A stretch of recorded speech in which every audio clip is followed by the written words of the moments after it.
Hello guys, മഹാലക്ഷ്മിയിൽ Meghanathan 8ൻ്റെ പണി. അതേ കൂട്ടുകാർ, ഇത്രയും നാൾ ഇവർ തിരിച്ചായിരുന്നു പണി കൊടുത്തുകൊണ്ടിരുന്നത്. ഇനി നമ്മുടെ മാർക്കോ അവിചാരിതമായിട്ട് നമ്മുടെ സാഗറുമായിട്ട് കണ്ടുമുട്ടുന്നുണ്ട്. അപ്പോൾ സാഗറിനെ നമ്മുടെ മേഘനാഥൻ ഇടിച്ച് കൂമ്പ് കലക്കുന്ന ഒരു ദൃശ്യമാണ് നമ്മുടെ മാർക്കോ ആദ്യം കണ്ടത്. അതിനുശേഷം നമ്മുടെ മേഘനാഥൻ പോയതിന് ശേഷമാണ് നമ്മുടെ സാഗറിനോട് നമ്മുടെ മാർക്കോ കാര്യങ്ങളൊക്കെ ചോദിച്ചറിയുന്നത്.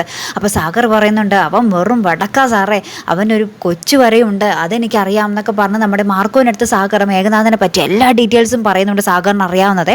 അപ്പം തന്നെ നമ്മുടെ മാർക്കോ ഒന്ന് മനസ്സിലുറപ്പിച്ചു, ഇത് മതി, നീ എൻ്റെ ഒപ്പം ഇനി നിന്നോളൂ എന്ന് പറഞ്ഞ് നമ്മുടെ സാഗറിനോട് പറഞ്ഞിട്ട് നമ്മുടെ മേഘനാഥനിട്ട് ഒരു വമ്പം പണി കൊടുക്കാൻ വേണ്ടി ഇരിക്കുക കേട്ടോ.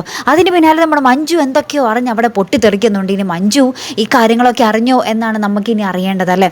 പിന്നീട് നമ്മുടെ കമലേശ്വരത്ത് ഒരു പൊട്ടിത്തെറി നടക്കുന്നുണ്ട്. കമലേശ്വരത്ത് നമ്മുടെ കരുണ കട്ടക്കൽപ്പിൽ നമ്മുടെ പ്രതാപനെ വിളിച്ച് എന്തൊക്കെയോ കുറച്ച് കാര്യങ്ങൾ പറയുന്നുണ്ട്. അപ്പോൾ പ്രതാപൻ പറയുന്നുണ്ട്, മോളെ നീ ഇനി വിട്ട് കൊടുക്കരുത്, നീ ഒരു സ്ഥലത്തും ഇനി താഴ്ന്നു കൊടുക്കരുതെന്ന് പറഞ്ഞ് ഭയങ്കരമായിട്ട് കരുണയെ ഉപദേശിക്കുന്നുണ്ട്. പ്രതാപന് പിന്നെ അതല്ലേ പറ്റൂ, സ്വന്തം മോളിങ്ങനെ എരുതിയിൽ എണ്ണ വെച്ചിങ്ങനെ പിരികേറ്റിക്കൊണ്ടിരിക്കുക, അതല്ലേ നമ്മുടെ പ്രതാപനെ കൊണ്ട് സാധിക്കുള്ളൂ.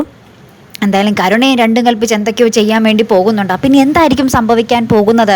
ഇനി നമ്മുടെ മഞ്ജുവിൻ്റെ കാര്യമാണ് കഷ്ടത്തിലാകാൻ പോകുന്നത്. മേഘനാഥനെ പറ്റിയുള്ള ഈ ഒരു ചതിയനാണ് എന്നുള്ളൊരു കാര്യമൊക്കെ അറിയുമ്പോൾ നമ്മുടെ മഞ്ജു എങ്ങനെ പ്രതികരിക്കും? അല്ല, ഇത്രയും നാളും എനിക്ക് മേഘേട്ടനെ മതി, എനിക്ക് മേഘേട്ടനെ മതി, എന്ത് വന്നാലും കുഴപ്പമില്ല എന്നൊക്കെ പറഞ്ഞ് നിന്ന മഞ്ജുവാണ് ഇനി ഒരു കുഞ്ഞുള്ള ആളാണ് തൻ്റെ ഭർത്താവ് എന്ന് അറിയുമ്പോൾ ഉണ്ടാവുന്ന അവസ്ഥ എന്തായിരിക്കും അല്ലേ കൂട്ടുകാരെ?